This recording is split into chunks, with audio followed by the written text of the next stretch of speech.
আমি মনে করি যদি আমরা 350 জন এমপি আল্লাহকে সাক্ষী রেখে অঙ্গীকার করতে পারি আমরা কেউ দুর্নীতি করব না, কোনো দুর্নীতিকে প্রশ্রয় দেব না। ইনশাআল্লাহ এই বাজেট শতভাগ বাস্তবায়ন হবে। এটা আমার 42 বছর রাজনৈতিক জীবনের অভিজ্ঞতা থেকে এটা আমি হলফ করে বলতে পারি। আপনি জানেন ত্রয়োদশ জাতীয় সংসদ নির্বাচনে আমাদের নেতা জনাব তারেক রহমান সাহেব জাতীয়তাবাদী দলের চেয়ারম্যান হিসাবে করব কাজ গর্ব দেশ এই প্রতিপাদ্যকে সামনে রেখে সবার আগে বাংলাদেশ শিরোনামে আমাদের নির্বাচনী ইস্তেহার ঘোষণা করেছিলেন।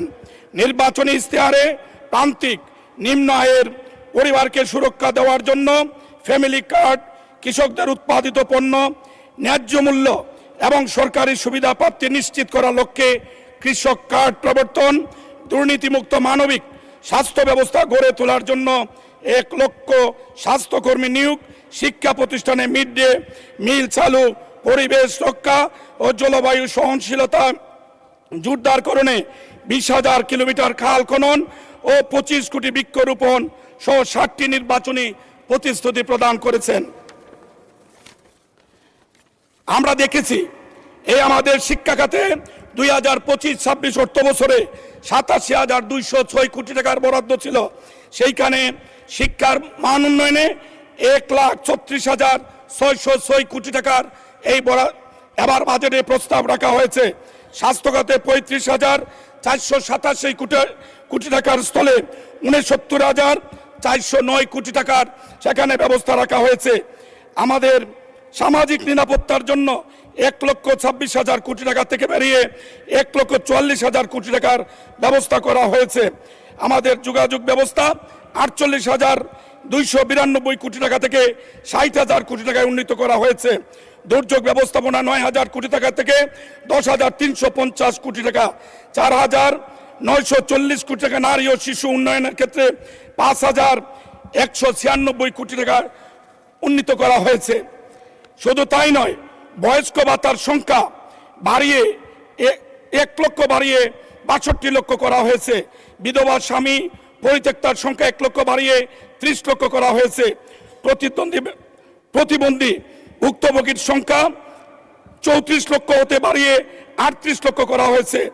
ভাতাভোগী প্রতিবন্ধী শিক্ষার্থী 81,000 থেকে বাড়িয়ে 1 লক্ষ করা হয়েছে। মা ও শিশু সহায়তা 1 লক্ষ থেকে 1,24,000 বৃদ্ধি করা হয়েছে। এমনিভাবে অসংখ্য মানব কল্যাণে মানুষের কল্যাণে এই বিষয়গুলি উঠে এসেছে। শুধু তাই নয়, কৃষকদের জন্য 2026-27 অর্থ বছরে 100 উপজেলায় 42.5 লক্ষ কৃষকদের কৃষক কার্ড দেওয়া হবে। 10 ধরনের বহুমুখী সুবিধা পাবে। সেই জন্য 1,62,50 লক্ষ টাকা বরাদ্দ রাখা হয়েছে।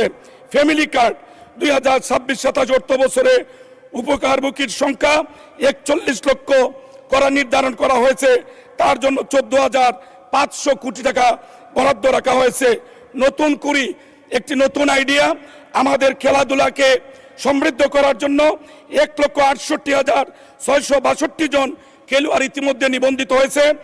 2026-27 অর্থ বছরে 200 কোটি টাকা বরাদ্দ রাখা হয়েছে। আমাদের ইমাম মুয়াজ্জিন এবং ধর্মীয় প্রতিষ্ঠানে যারা আমাদের মন্দিরের পুরোহিত সহ যারা আছেন ওনাদেরকে পর্যায়ক্রমে তাদের জন্য 1,081 কোটি টাকার বরাদ্দ রাখা হয়েছে। আজকে এই মহান জাতীয় সংসদে এই সমস্ত জিনিস তুলে ধরা হয়েছে। নতুন ধারণা, অনেকে ভেবেছিলেন কৃষক কার্ড কি জিনিস, আমাদের ফ্যামিলি কার্ড কি জিনিস, আমাদের ইমাম মুয়াজ্জিনদের ভাতা কি জিনিস। সেই জন্যই আজকে আমাদের এই বাজেটে আমাদের জনগণের জন্য 9,38,000 কোটি টাকার বাজেট প্রস্তাব করা হয়েছে।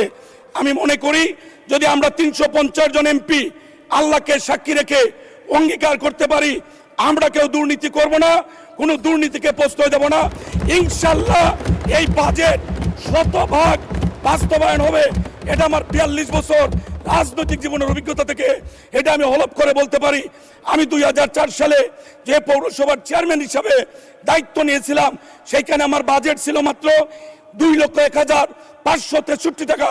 আমি আমার সততা দিয়ে আমার এলাকার মানুষের জন্য শত শত কোটি টাকার কাজ করেছি। অর্থ আমাদের উন্নয়ন থামিয়ে রাখতে পারেনি। যাই হোক, আমি সময় শেষ হয়ে যাচ্ছে। আমি শুধু হবিগঞ্জের মানুষের ভোটে নির্বাচিত হয়েছি, প্রায় লক্ষ ভোটে নির্বাচিত হয়েছি। মাননীয় প্রধানমন্ত্রী, আপনি লক্ষ্য করেছেন সারা বাংলাদেশ আপনি সফর করছেন, 2 হাতে মানুষ আপনাকে অভিনন্দন জানায়, তালি জানায়। কিন্তু সিলেটে যখন আপনি যান, মানুষ একটি বিশেষ শব্দ ব্যবহার করে আপনাকে সম্বোধন করে।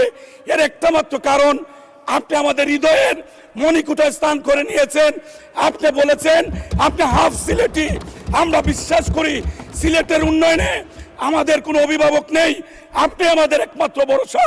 আমাদের স্ট্যান্ডিং কমিটিতে কোনো নেতা নেই, বিএনপির কোনো সিনিয়র নেতা নেই, 4 জেলা 1 মহানগরে আমাদের কোনো অভিভাবক নেই। সেই জন্য এই সিলেটের সমস্ত উন্নয়নের দায়িত্ব মাননীয় প্রধানমন্ত্রী আপনি নেবেন। সিলেটের 100 কোটি মানুষ সেইটা প্রত্যাশা করে।